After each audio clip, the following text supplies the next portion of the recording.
BJP, Telugu Desam, Janasena కుటుంబ సభ్యులందరికీ నమస్కారం. ఎల్లుండి 4వ తారీఖు జరగబోయే సార్వత్రిక ఎలక్షన్ కౌంటింగ్ ప్రక్రియలో ప్రభుత్వ యంత్రాంగం కోరిక మేరకు వారికి సహకరించండి. ఎక్కడా కూడా గెలిచిన తర్వాత 144 సెక్షన్ అమల్లో ఉంటుంది. ముందు గుండు కాల్చడం కానీ, సంబరాలు చేసుకోవటం కానీ, అవతల పార్టీ వారిని కించపరిచే కార్యక్రమాలు కానీ చేయొద్దండి.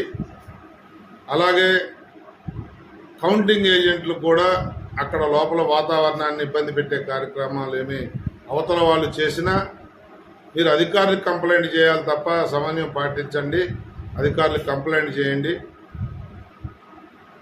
వ్యక్తిగతంగా ఆర్గ్యుమెంట్ చేయకుండా యంత్రాంగానికి సహకరించమని చెప్పి కోరుతూ